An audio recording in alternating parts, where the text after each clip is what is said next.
Seja bem-vindo ao Vem Cá, o podcast que te convida a construir conexões. Aqui nós exploramos os mais diversos nichos de obra, desde o planejamento até o pós-obra.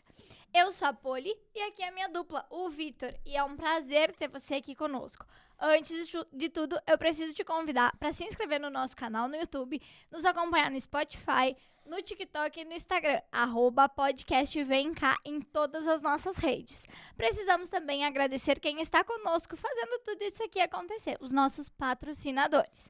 Nova Era, administradora de condomínio, Briancini Tintas, Rede Automatiza, Castanho, Alpen Construtora, Dani Simplício Fotografias, eu, Arquipoli Brus Amarelo, Ágil Serviços, Lemes Engenharia e Update Sistemas. Então, ajuste seus fones de ouvido e vem cá, que hoje o nosso bate-papo é com o Fernando da Decarli.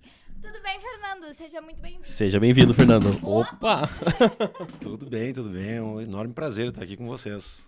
Uma satisfação. O prazer é nosso. Nossa. O prazer é nosso ter um nome de peso, assim, né? Uma grande marca da nossa cidade, né? Legal. Isso aí, tá tranquilo? Tranquilo, Tá vamos nervoso? lá. Tá acostumado? Tá acostumado com entrevistas, né? Sempre dá o fiozinho na barriga. É, né? normal, né? Não, mas eu prometo que aqui não vai doer nada, vai ser um papo bem tranquilo. E eu queria começar perguntando quem é Fernando na fila do pão? Porque a gente quer saber aqui quem é você por trás da tua marca. A gente sabe que tu tem uma empresa grande, mas tirando ela, quem é você? Bom, o Fernando é um cara paulista. Olha, Que veio de às longe. vezes é uma novidade aí. Meu pai, ele é gaúcho aqui de interior de Vila Maria, mas a minha mãe é paulista, santista. Olha aí, santista. Somos em 3 irmãos, eu sou o mais novo dos 3 irmãos. Somos próximos, assim, uma escadinha, um logo atrás do outro. Então a gente teve uma infância bem grudada, assim, como se fosse toda da mesma idade. Mas nasci em São Paulo e vim morar no Rio Grande do Sul com 4 anos. Então, né, praticamente gaúcho já, né? Então, só que fui morar em Nova Prata primeiro. Quando voltamos para... Meu pai voltou de São Paulo para cá. A gente foi morar em Nova Prata. Meu pai tinha uma sociedade, uma empresa de basalto. Ali que começa a ideia da pedra, né? Quer dizer, aí que se instaura na tua vida a pedra. É aí que começa. E já era interessante que Nova Prata e tal é muito conhecida a capital do basalto, mas é mais visto pelo basalto de calçada, né? Aquele basalto usado nas ruas, paralelepípedo, calçada e tal. E naquela época, lá em 80 e pouco, né, 82, eles já tinham uma empresa que cortava o basalto em chapas grandes, como se fosse a de granito, de 2 centímetros de espessura, para fazer mesas, bancadas, como é o granito hoje. Naquela época, então, já tinha, só que ia tudo para fora. Né? O mercado valoriza mais quando é de longe. Sim. Daqui, o basalto não tem muito valor, assim, se for ver. Né? Hoje que ele está adotando de novo um certo valor. Mas começou ali. Então, o Fernando hoje é pai de gêmeas. Olha que legal! Minhas gêmeazinhas, né? Foi um pavor quando nasceram, né? Aquele medo de ter gêmeas. Mas melhor coisa que tem. Nossa, agora eu vejo quão bom foi ter gêmeas, até porque eu fui pai meio velho já, né? Eu tenho 45 e eu tive elas com 40. Então, elas têm 5 anos. Estão fazendo 5 anos agora, dia 1º de junho. A Vitória e a Isabela, os anjinhos. Coisa boa. Já estão prontas as duas, não precisa ter de novo. Leva todo o trabalho de novo. Tudo uma vez só. Exato. Eu ficava pensando, nossa, se eu fosse ter outro filho agora, eu ia ser vô já, né? Direto. Então, foi muito bom. Aconselho, digo, tenho gêmeos assim, ainda mais se tu já tá mais pra Minha mãe é frente. gêmea, então eu tenho essa chance aí de ter gêmeos. Minha mãe era gêmea. Ela nasceu, morreu o irmãozinho no nascimento, naquela época e tal, mas ela também era gêmea. A avó da minha esposa também era gêmea, então tinha tudo pra vir, né? Tinha tudo. A genética dava forte aí. E minha esposa também é aqui de Passo Fundo, quer dizer, ela é de Três Palmeiras, mora aqui, né, Passo Fundo, oficial de justiça. Temos uma vida simples, moro em casa, não dou muito certo com apartamento, a minha vida inteira foi em casa. Quando nós nos mudamos de Nova Prata para Passo Fundo, foi minha única experiência enquanto a gente não comprava casa, uns 2 anos num apartamento. Eu vim para cá com 13 anos, então estava, né, ainda novo. Mas depois daí sempre casa. Serviu pra dizer que não queria. Serviu para dizer que não queria. Apartamento é complicado, né? Tem que cuidar o barulho do vizinho de cima, o vizinho de baixo, né? Então, mas a casa é uma maravilha. Eu já prefiro apartamento. Morei a vida inteira até chegar no apartamento em casa e prefiro apartamento. Prefere apartamento. É muito do gosto mesmo, né?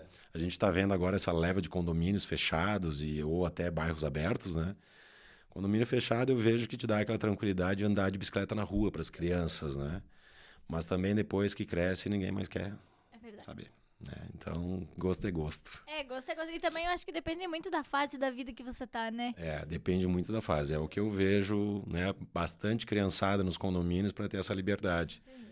No caso do bebê pequeno, criança pequena, por exemplo, eu moro em apartamento, sofre realmente com essa questão de barulho. Tu vai botar a dormir e daqui a pouco o vizinho faz um barulho lá e acorda a criança. É complicado. Ou a criança começa a chorar desesperado porque tu tá meio que dando uma educadinha, né? E acham que tu tá matando a criança. Então em casa ninguém questiona, né? Isso também. Eu já prefiro a praticidade do apartamento, né? Eu tenho que limpar da porta pra dentro. Segurança às vezes também, né? Fecha, bate a porta e vai. Na casa, eu também investi na questão um pouco de segurança, câmera e tal, mas também eu fecho a porta e saio, né? Mas não é a mesma coisa num apartamento, com certeza. Na questão de segurança. Mas gosto de... Meu hobby aí é ir pro Capinguí no fim de semana. Pescar? Dá pra pescar lá? Eu vou mais para curtir a tranquilidade, eu gosto de andar de lancha, eu boto na água, pula lá no meio do alagado, as crianças adoram ali ficar nesse climinha aí de estar para fora, de estar pegando um ventinho. Aí é uma tranquilidade mesmo. Quando não vou pro meu sogro, que mora no interior também, aí é cavalo, para cá, para lá, terra, passear na lavoura e... Está com a família, geralmente. Geralmente é isso. E quando tá em casa, uma sériezinha. TV já não assisto há muito tempo, mas uma sériezinha ali de uns 40 minutos, enquanto dá aquele tempo entre as meninas, né? Porque com criança pequena, acredito que não sobre muito, né? Nós adotamos desde o início de botar elas dormirem cedo. Então, 8h30, 9 horas, elas vão dormir. Aí dá um tempinho para, né, enquanto come o negócio, assistir uma sériezinha. E durmo cedo, 10, 10h30, 11 horas no máximo, eu tô dormindo. Sou a tia que dorme cedo. Depois que eu tive criança também. E eu nem tive criança ainda. Aí, 6h30, tá acordado e tal. A empresa lá abre às 7h30, então geralmente eu E o dia já procuro começa no pique. Começa. Hoje eu já não estou mais tão à frente, eu estava à frente da CDL como presidente, estava na diretoria do Sinduscom e assumi alguns conselhos, municipal, conselho disso, conselho daquilo, então estava com uma agenda bastante cheia, mais os compromissos da empresa. Então eu sempre dizia, bom, tem o primeiro turno na empresa, o segundo, dividindo com alguns compromissos das entidades. Aí tinha muitas vezes o terceiro turno com o compromisso da entidade, com isso, aquilo, e o quarto turno em casa. Aí às vezes elas dormiam um pouco mais tarde para dar tempo de chegar.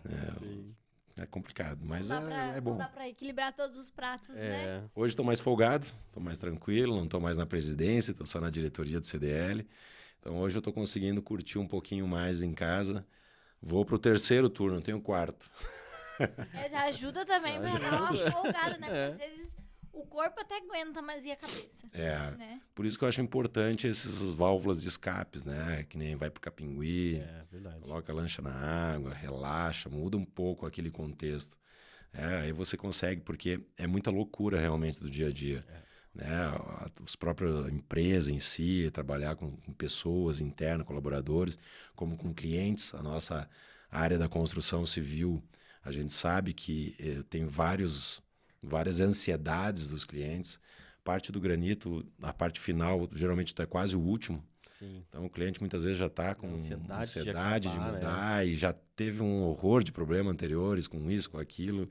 Então a gente pega às vezes uma fase delicada, onde a gente tem que entender e tem que também saber qual é a ansiedade. Muitas vezes não é a pedra, é a solução que ela dá para o negócio, é o que ela vai entregar. Né? E a gente tem que saber entender isso e lidar com as ansiedades do construtor que quer entregar, do cliente, do arquiteto, e assim vai.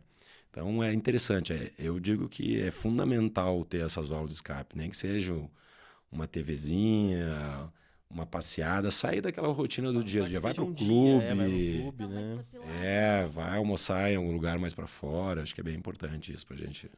Tu falou que tu teve contato ali com a pedra muito cedo, né? Sim. E como é que foi o surgimento da empresa? Como é que foi a tua trajetória até hoje ser um empreendedor? Sempre teve na tua veia esse espírito de empreender?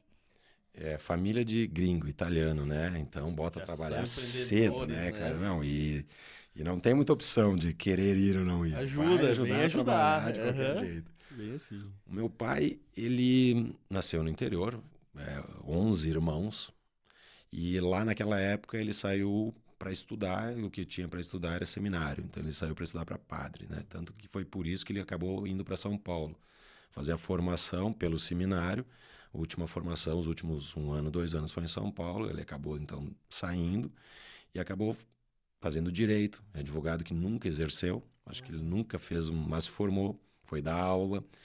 Então ele saiu da colônia, né? Teve essa parte de estudos, mas aquela veiazinha empreendedor, né? Logo ele começou como empregado, trabalhando, mas logo ele abriu uma empresinha de bloco, de concreto e poste, e isso e aquilo. Então ele, né, tinha muito isso de empreender. Por ter essa experiência um pouco fora da casinha, fora da colônia, fora do interior, ele acabou tendo oportunidades, possibilidades de conhecer coisas que faziam a diferença, né? Então, quando esse colega dele de seminário, que também saiu, e que era aqui também gaúcho, Nova Bassano, sugeriu de vir ser sócio dessa empresa de basalto, veio correndo, né? Sim. Convenceu a mãe, vendeu tudo lá e voltou pro sul aqui. Então, ele saiu de lá para empreender, vender tudo e começar numa coisa nova, que ele nunca tinha trabalhado. Arriscar, né? Voltava para as origens, que eu acho que é o que deu a vontade, aquele querer vir, né? E começou com o basalto e já numa coisa diferente que seria, né? Então, desde aquela questão de inovação que a gente fala do IdeaCon, né? Ele já veio pensando num trabalho diferente, não no quebrar pedra ali para fazer calçada. Claro que sociedade não é tão simples, então ele acho que ficou uns 2 anos na sociedade e tal, vendeu a parte dele e comprou uma empresa que já tinha pronta em Nova Prata, que eram mesas de pedra semi-preciosa, em mosaico. Então, era um trabalho artesanal onde você montava pedrinha por pedrinha, uma do lado da outra, fazendo um formato, fazendo um desenho, fazia composições dentro dessa própria mesa, de flores, de curvas, tipo isso, só que esse mercado era um mercado de exportação, era uma empresa carioca que estava lá. Era um senhor do Rio de Janeiro. Meu pai, então, com a venda da empresa de Nova Bassano, comprou essa empresa. Pô, legal, vamos inovar de novo, vamos para outro mercado, na pedra, mas outro mercado. Teve sua dificuldade em vender para o mercado exterior, né? Pegou do zero, assim, não sabia nem como fazer. Sim. Fez uma exportação, 2, não deu lá muito certo, ele foi trabalhando nesse viés da pedra semi-preciosa. Começou a trabalhar com aquelas coisas de tipo de soledade. Borboletinha de ágata, pirâmide, colarzinho. Aí minha mãe, sendo paulista, conhecendo a 25 de março lá, né? Ia para lá, comprava os acessórios, o cordãozinho, o fecho para fazer colar, para fazer arvorezinha de pedra, comprava os arames, comprava todos aqueles acessórios. E a gente comprava as pedrinhas e montava lá mesmo. Então, quando nós tínhamos seus 6, 7 anos, a gente pegava aquelas arvorezinhas de arame com pedrinhas, não sei se vocês já viram. Aquelas que fica a pedrinha na pontinha, Isso. né? Toda Aí a gente tinha que colar em cada uma daquelas um pedacinho de fita crepe Olha só. para botar a cola, para botar a pedrinha. Então a mãe pegava a mão de obra escrava, os filhos, né? Filhos, Eu já tinha vamos feito 3 ajudar. colaboradores. É isso aí. Para colocar, para passar o Tinha fiozinho. pequena. Para passar o fiozinho no meio das pedrinhas para fazer os colarzinhos. Então a gente tinha aquela mão de obra barata Sim. em casa. Então a gente já começou a trabalhar, fazia assim brincando, daquele jeito, ajudava, fazia. Também nós éramos os secretários, né? A gente estudava de manhã, o mais velho estudava de manhã, eu estudava de tarde, então eu ia de manhã para a empresa para atender telefone. Então, desde que eu me conheço por gente, eu estava dentro das empresas. Lidando com o cliente Lidando já. com o cliente e ajudando. O pai também viu que não era um mercado que ele gostava, era uma coisa que ele passava para a mãe, mas não era ele que botava a mão, assim, né? Não era aquela coisa dele, porque ele tinha aquela lida da terra, da colônia, que ele tinha que botar a mão, tinha que estar fazendo alguma coisa, com o empreendedorismo. Ele viu também que, por ele já conhecer o corte de chapa de basalto, por ter estado em São Paulo, por ter viajado um pouco, que Nova Prata não tinha muito basalto, mas não tinha granito e mármore. E a pedra semi-preciosa era uma coisa que ia, mas não ia tanto. Então ele resolveu abrir a marmoraria, convidou um sócio, que na realidade era um pedreiro, que também tinha 2 filhos, então mão de obra barata. Já tinha 5 colaboradores. Tinha cinco 5 já. colaboradores. Começamos, então, ajudamos a construir. Me lembro carregando tijolinho para levar lá perto deles, né? Um por vez, aquela coisa que Sim. leva os filhos até porque não tinham onde deixar. Claro, e aí ficando Leva, perto, fica pelo menos junto auxilia e vai, ali. né? Então, enquanto tinha a empresa de pedras preciosas, abriu a marmoraria e começou, então, com um sócio, conosco ali. Já tinha meu irmão um pouco mais velho e trabalhando. E fomos indo para o lado da pedra. Inclusive, fizemos o primeiro Bourbon de Porto Alegre, lá pela empresa de Nova Prata. Legal. Os 3 filhos precisavam estudar, né? Tínhamos clientes em Passo Fundo, e é uma coisa que eu gosto de dizer, ainda são clientes nossos, desde a época que nós tínhamos em Nova Prata. Então é o que a gente preza muito, né? Nosso cliente é que faz a nossa propaganda, Com certeza. né? Aquela visão de entender e entregar para o cliente. O dinheiro é uma consequência, a continuidade é uma consequência de fazer um bom trabalho para esse cliente. E quando você faz um bom trabalho, você faz de novo. Isso aí. Então, o cliente fazendo a nossa propaganda é o melhor que tem. Aí, esses clientes foram, né? Pô, teus filhos, né? Vai estudar onde? Aqui em Passo Fundo tinha aberto recém o 2º grau da UPF, que era uma novidade de um curso integral. Só tinha um período, o 2º grau da UPF veio com uma visão totalmente diferente, né? Hoje já não é mais uma inovação em si, mas o dia inteiro podia usar os laboratórios da universidade, já estaria próximo, né, de um vestibular da universidade, já estaria dentro de casa, não teria aquele já, medo né? de entrar na universidade, né? Então, meu pai foi vendo essa questão que os 3 filhos iam acabar morando em Passo Fundo, já tinha clientes em Passo Fundo, é um mercado muito maior que Nova Prata, porque a gente tinha que atender Porto Alegre, tinha que atender outros locais por Nova Prata, né? Então, ele comprou uma área aqui em Passo Fundo e começou a construir a empresa. Me lembro quando a gente finalizou o Bourbon, foi aí por 91, 92, foi quando a gente também abriu a empresa em Passo Fundo. Meu pai, naquele estilo, né, tinha feito direito, da lida do interior, colono, né? Ele não se preocupou muito com a questão da administração em si da coisa. Execução, né? Execução e vamos lá e baixa a cabeça que dá certo. E dava, né? Claro. Hoje que só baixar a cabeça e trabalhar não dá mais tão certo. Não é só isso, né? Tem que ter muita gestão por trás, né? Porque tem muita concorrência, né? Na época também Isso aí. já tinha menos Eu concorrência. estava trabalhando, estava entregando, é. estava dando. Precisava, né?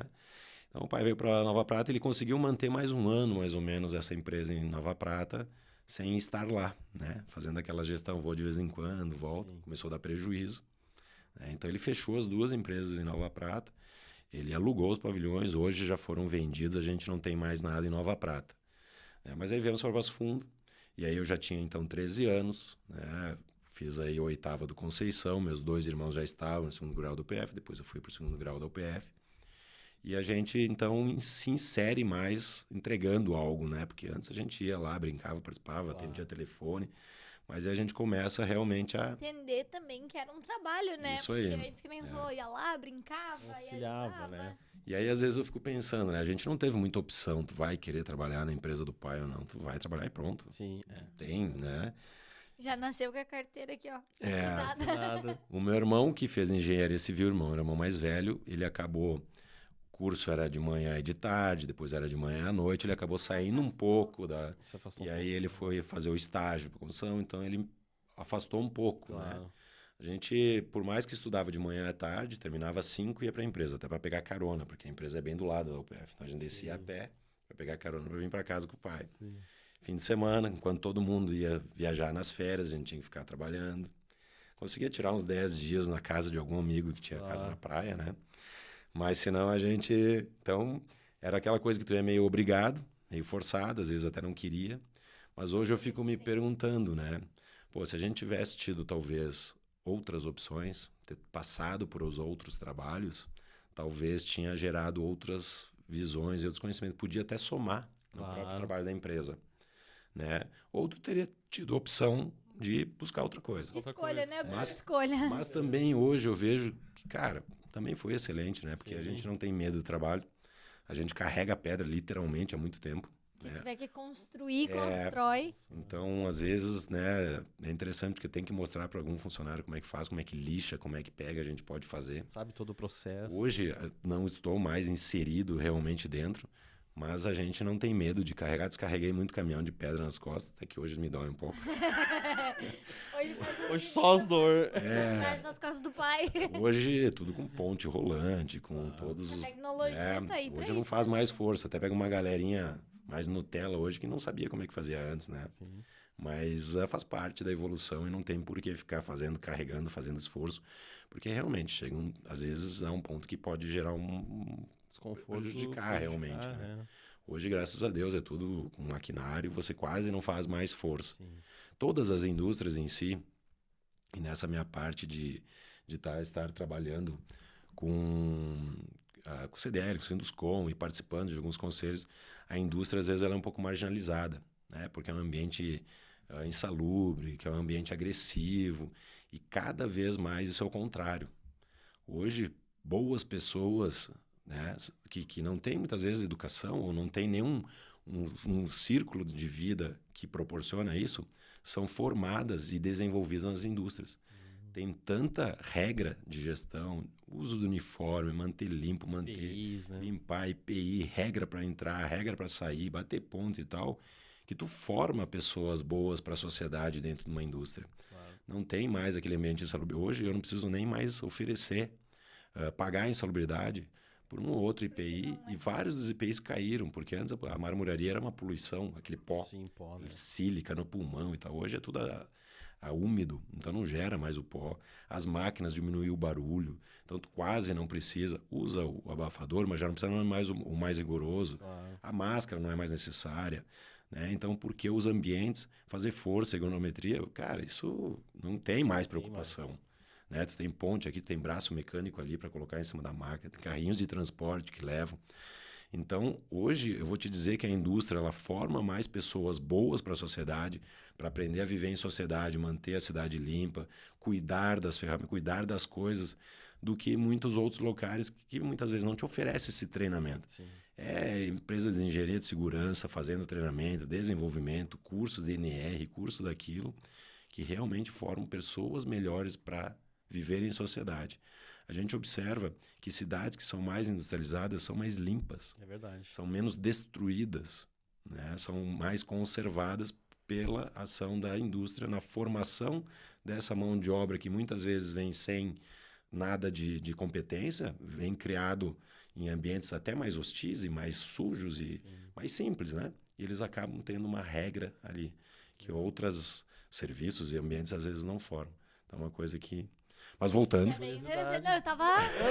É curioso, porque realmente, né, tem essa questão da indústria que tem as suas regras ali a serem... Como tu tem essa vivência da indústria, né? A gente acaba não parando e pensando por esse lado isso aí. dessa contribuição para a sociedade dessa forma, né? Com certeza. E eu sim, participei da marmoraria que era insalubre e pesada, né?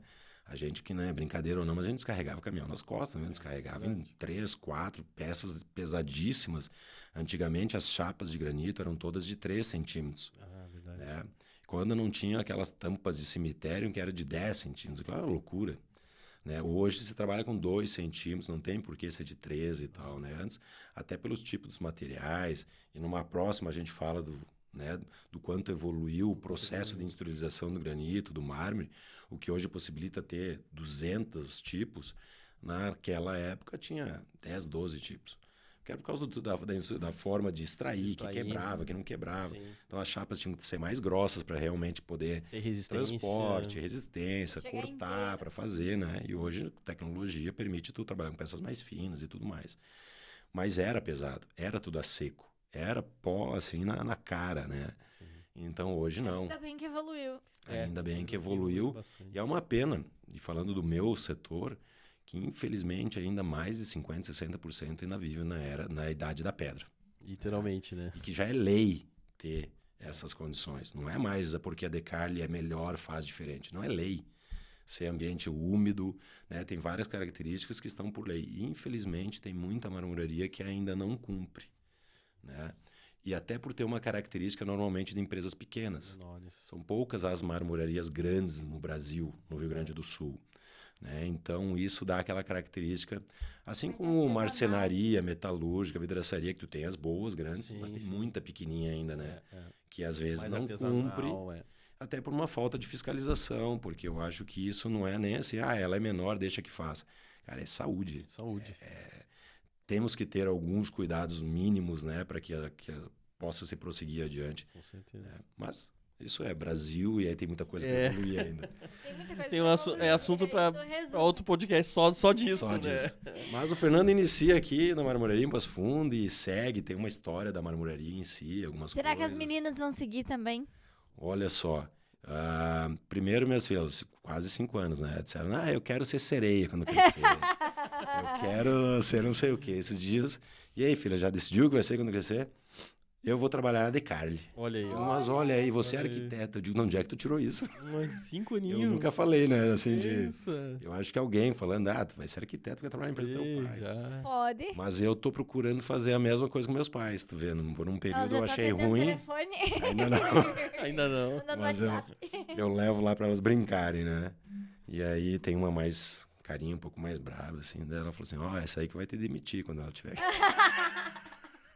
Ai, Deus. Mas eu acho importante vincular. É importante. Eu acho que tu não precisa obrigar a trabalhar na empresa, mas eu acho que elas têm que crescer sabendo de onde é que vem o dinheiro da família Exato. delas, qual que é, o que a gente tem como produção, como mercado, qual é a opção que ela tem.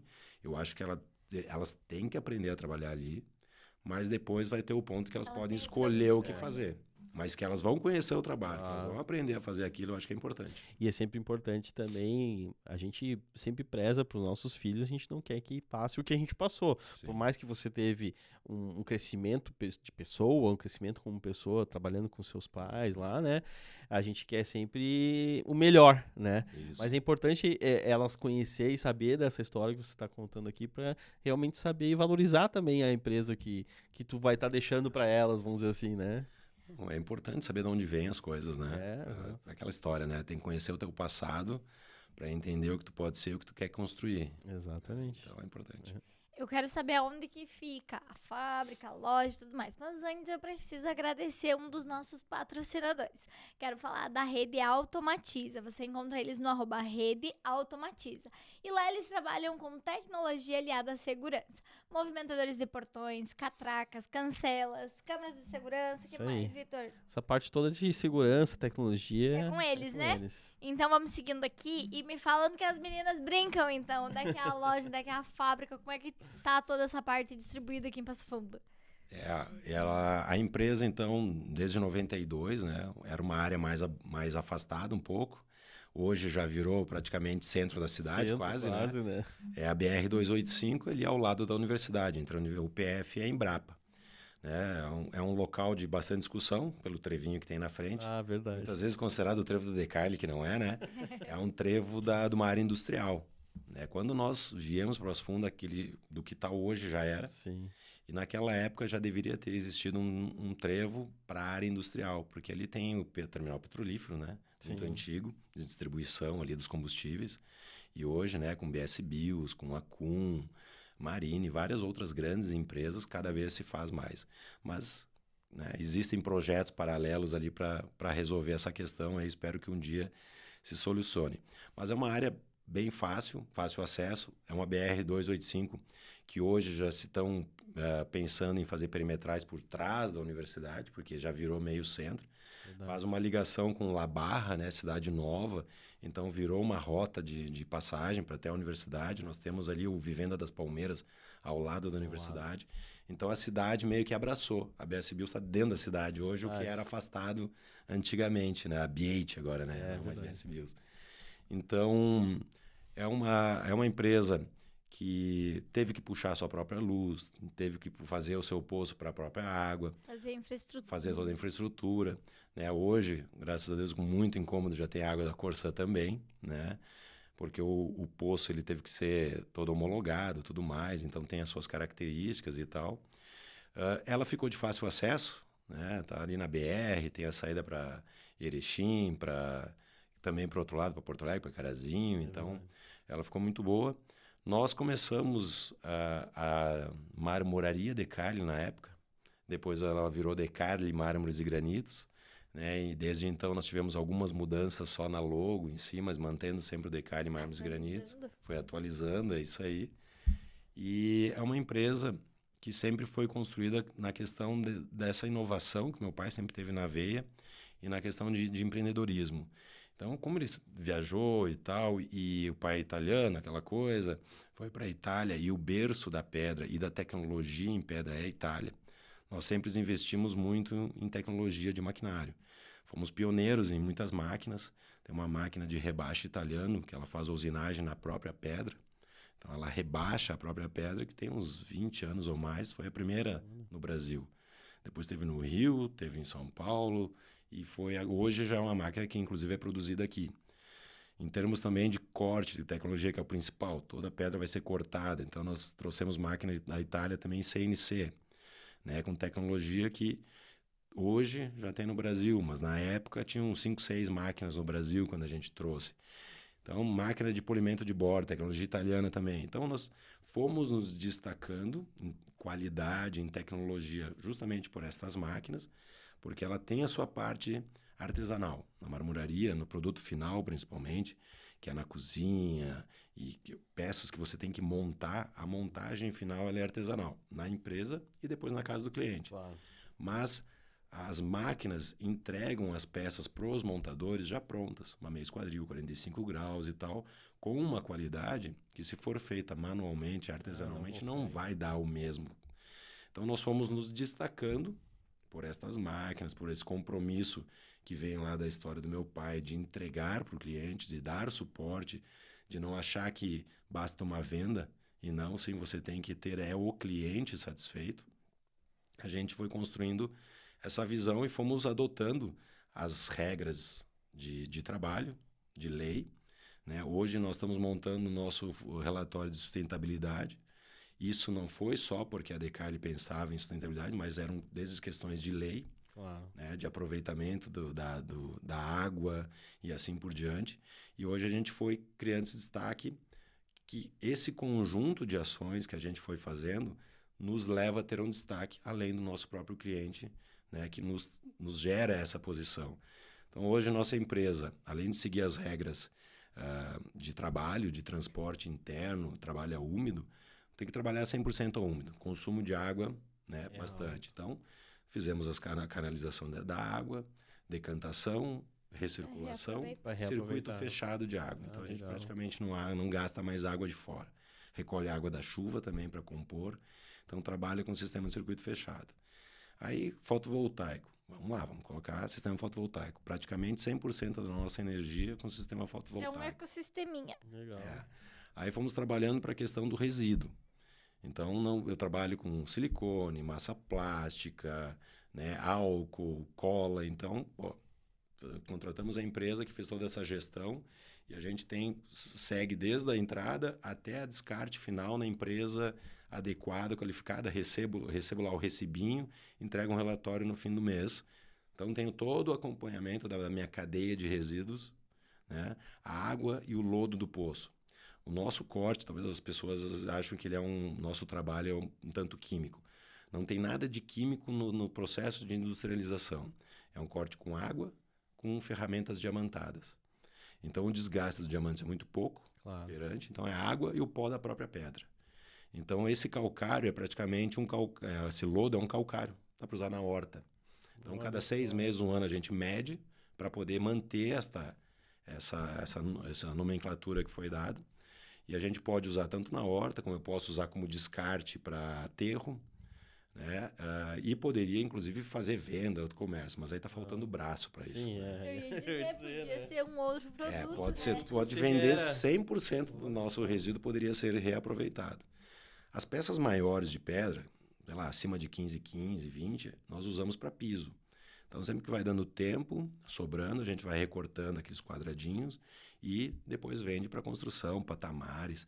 E o pessoal está usando isso como no projeto, um projeto que atende uma questão de sustentabilidade, que eles estão usando materiais reciclados, que seria a nossa pedra reaproveitada. Estou fazendo lá o condomínio Quinta da Serra, que está usando todos materiais de 15 centímetros, está limpando o meu estoque lá. É que precisa muito para limpar meu estoque, mas está dando uma ajuda. Ajuda. Então, eles vão usar em toda a área externa e interna reaproveitamento para entregar uma área social, uma sede social com uma visão de sustentabilidade, de aproveitamento de matérias-primas utilizadas. E isso está sendo usado nos condomínios, nas construtoras, né? Então, super legal essa parte. Por isso que a gente também está fazendo esse relatório de sustentabilidade, porque desde a pedreira que nós trabalhamos, do fornecedor, a gente pede para eles a licença da pedreira, a licença da empresa, o processo que eles têm de sustentabilidade na empresa. Então, a gente tem o rastreio desde a pedreira até a entrega final e o resíduo que essa entrega final proporcionou. Para a gente ficar dentro de uma cadeia, né, de sustentabilidade realmente. Né? E a gente, além desta parte de ambiental, aí faz a parte social. Né? Então, a gente participa de desenvolvimento da parte de esporte. Hoje a gente patrocina um gurizão lá de... Cara, eles lutam tudo quanto é linha, né? Judô, taekwondo, sei lá mais o quê. Tu nem aprende o nome de tudo que eles lutam. O gurizão tá 2 cinturões lá na empresa expostos. Acho que tem 14 anos. Olha. Então o guri vai super bem. Então a gente ajuda também, patrocina. Aí tem as ações sociais aí com o Leão 13, com a PAI, algumas ações em relação a do câncer, a criança, ou do Instituto CAC e assim por diante. Estamos produzindo agora as cópias da BH, né? É um exemplo, a gente tem que seguir os bons exemplos, Né? fazendo as eco bags com os uniformes. Então também pegamos a CUFA, né? Que é aquela associação de mães aí das favelas. Então eles têm a associação, as mães que fazem. Então vamos entregar para os clientes e tal as eco bags, porque tu não só recicla o uniforme, mas como também ajuda a associação. Claro. Porque faz essa movimentação. Gera destino para... Então é super legal porque tu faz 2 frentes. Então a gente vai fazendo todo um trabalho para que a gente possa dar esse suporte e fazer com que a coisa fique viva. Agora a gente está numa semana aí da gincana interna da empresa para o Dia do Trabalhador. Então vai ter uma festinha com eles estão fazendo uma gincana. Então também tem algumas ações que eles têm que entregar, ações sociais nessa gincana. Olha que legal. Para o Dia do Trabalhador, que vai ter uma festinha lá, vai ter entrega da gincana. Então, são ações bem legais aí que a empresa faz e que eu acho super importante, né, de certa forma, compartilhar para que gere o sentimento das pessoas também fazerem. A gente não tem usado muito como uma propaganda em si, né? Até agora com essa empresa que está nos dando esse suporte, a gente está vendo que é importante... mas não estou fazendo para gerar propaganda. Não, acho que a propaganda é importante para gerar sensibilização nas demais indústrias. Dá exemplo também, né? Empreendedores para fazer a mesma coisa. Você dá como exemplo. Um espelho para outras, né? Então, participei de alguns eventos ali pelo CDL, né, da BH, da entrega dos relatórios de sustentabilidade. Foi cada vez chamando mais atenção, né? E serviu de exemplo para aplicar para mim, e por que não servir de exemplo para as demais empresas. E se eu quiser contratar vocês? Eu como arquiteta, eu como cliente final, com quem que eu falo, onde que eu falo, onde é que eu ligo? Então, nós atendemos aí desde da construtora, né, diretamente para fazer as obras, os prédios, as construções. Atendemos através dos arquitetos, que muitas vezes então geram o projeto, geram a demanda, e o cliente final, que também, por sua vez, vão diretamente lá na empresa, né? Temos as redes sociais, @Decarli Mármores e Granitos. Atendemos no telefone 54-3311-7505 e através diretamente das consultoras de venda, que já tem um canal, né, o WhatsApp, o celular, liga direto, chama. Então, a gente tem aquela política tanto de atender na obra, já está lá, já entendeu o que quer, como é que não quer, como também a gente faz vários atendimentos nos escritórios de arquitetura ou da construtora, vai lá, explica, entende o projeto, leva o projeto para casa. Nós temos um setor de PCP que recebe os projetos em CAD, o que for, então desdobra, tira o que é da pedra, faz o orçamento, faz a paginação das pedras quando ela tem os veios para entregar como se fosse um bloco único, com todo o sequenciamento dos veios, ou numa questão de melhor aproveitamento da chapa para ter um custo melhor, um aproveitamento melhor do material. Então tem um setor de PCP que vai desenvolver tudo isso para depois gerar o orçamento com o vendedor, que vai te apresentar as opções de pedras. A gente, às vezes, o arquiteto, o cliente quer um preto. Tem uns 10 pretos. Qual preto? Varia aí do 300, 400 reais ao metro a 3 mil reais o metro.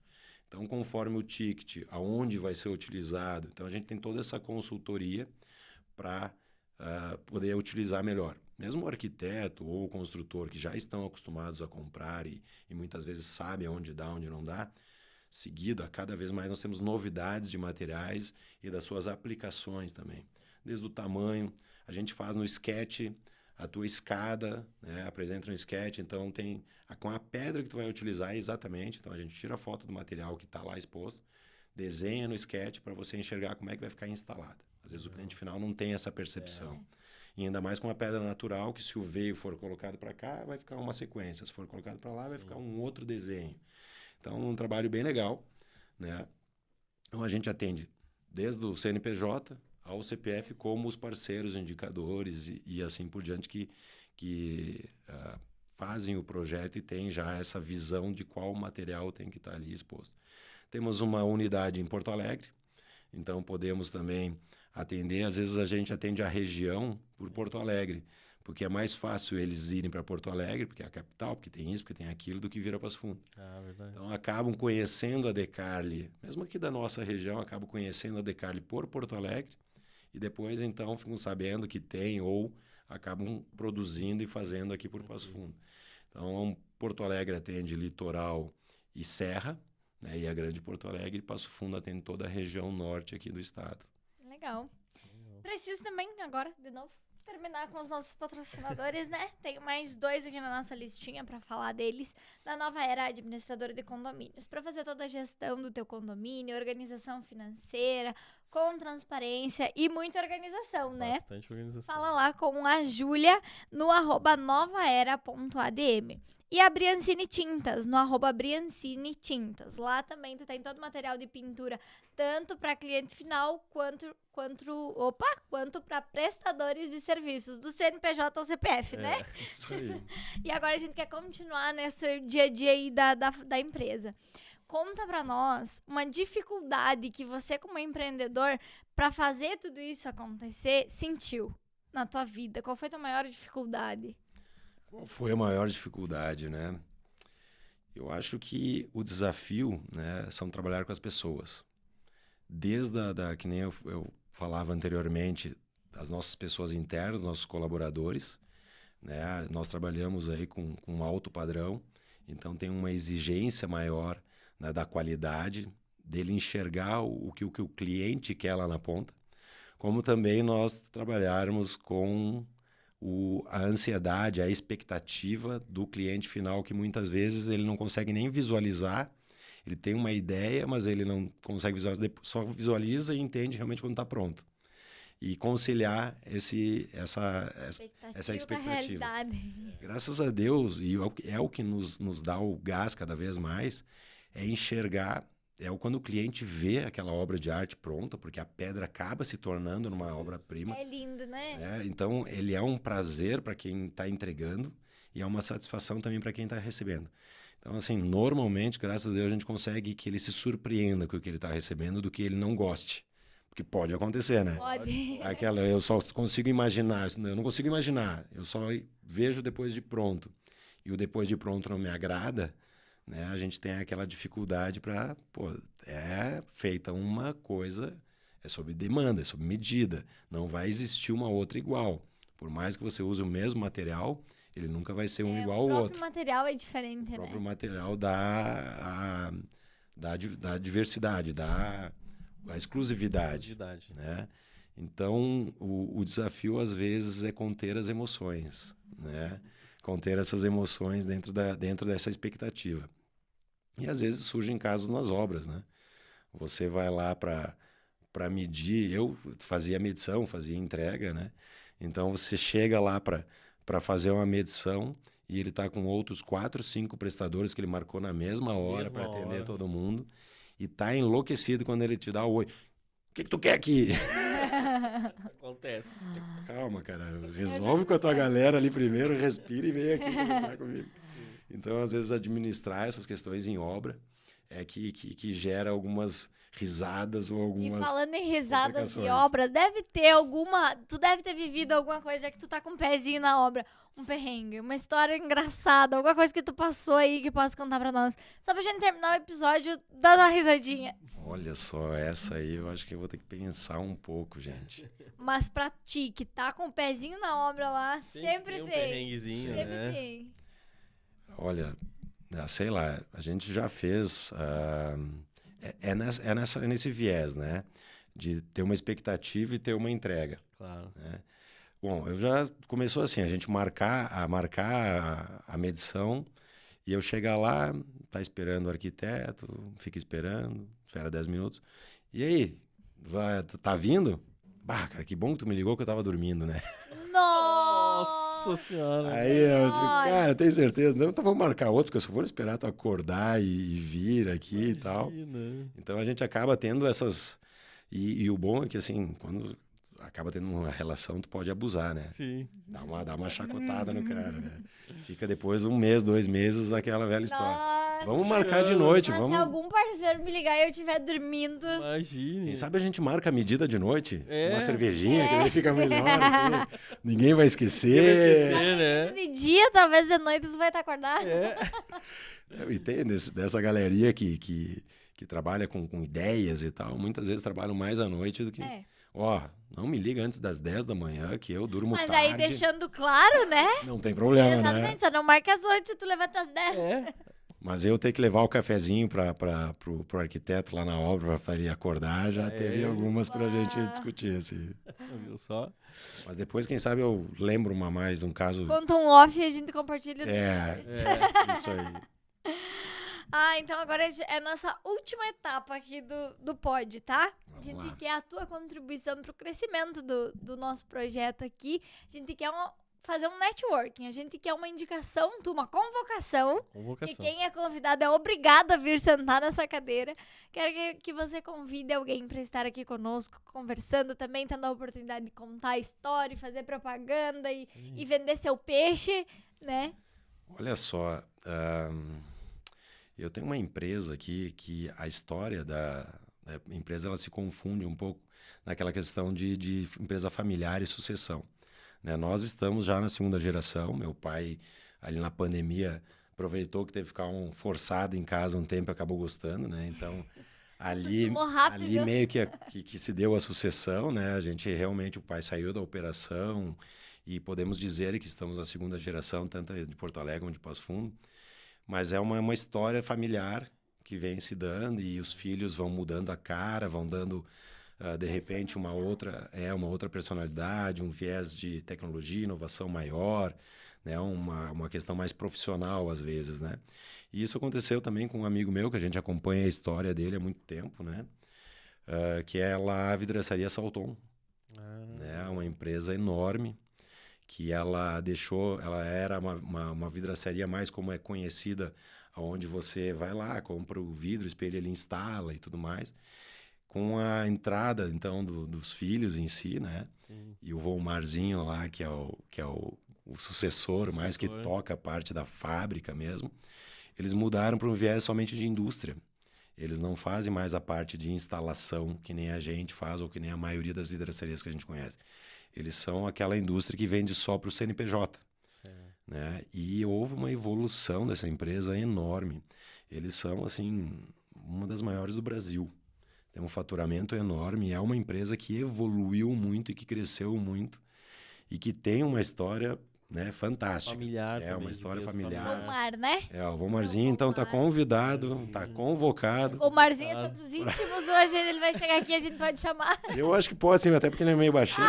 Então fica o Vomarzinho ali. Então, o Marzinho, por favor, seja convidado. Compareça, eu acho que vai ser uma baita de uma história. Legal. Que legal. Muito obrigado pela contribuição e pela tua conversa. Foi muito legal. A gente tá se encaminhando pro fim agora. Como é que foi a tua experiência?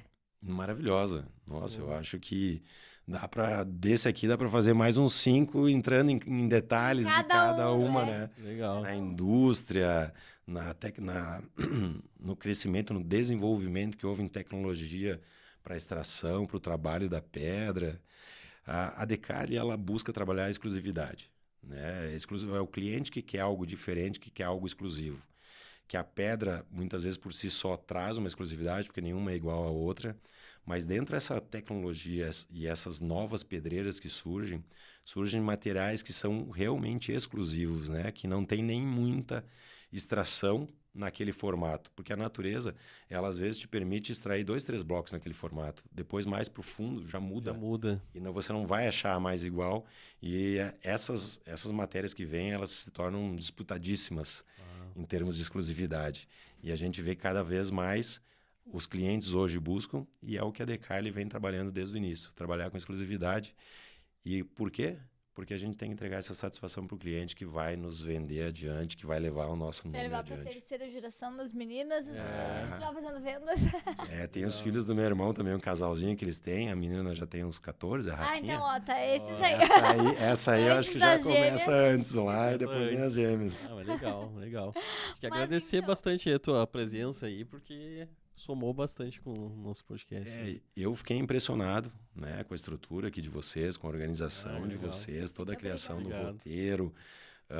Poxa, eu acho que vocês, com tão pouco tempo de projeto, já estão num profissionalismo, né, entregam um trabalho maravilhoso. Legal. Eu acho que cada vez mais vocês vão estar aí explodindo, fazendo sucesso. Muito obrigada. Muito obrigado. Fico feliz em Fica poder muito- fazer pouquinho da parte A disso. gente Né? fica muito feliz com esses feedbacks, né? Muito. Que bom. Mas então, agora que eu fiquei boba aqui, agradecer. Agora eu Porque, vou... igual aqueles cachorrinhos de carro, assim. Eu preciso finalizar esse episódio agradecendo as empresas que fazem o oferecimento do Vem Cá, que são as nossas empresas, né, Vitor? Isso aí. A Alpin Construtora. Deixar nas mãos de quem entende é sempre o melhor negócio. Eu, a Arquipolibros Amarelo, arquitetura individualizada para você pertencer ao seu espaço.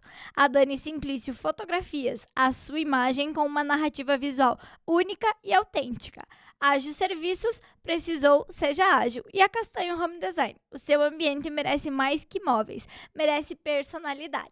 Até mais, até o próximo Obrigado, pessoal. episódio. Beijão. Até mais. Deixa eu agradecer você que assistiu até agora. E Importante. lembrar de se inscrever no canal do YouTube. Não é só pra curtir, não é só pra acompanhar esse episódio Se aqui. inscreva lá. Se inscreve, ativa o sininho, né? Isso aí. Ativa as notificações, vai lá no Instagram também. E no nosso Instagram, @arquipolibrosamarelo e @vitorbrogni. Tchau! Até mais. Tchau. Horta.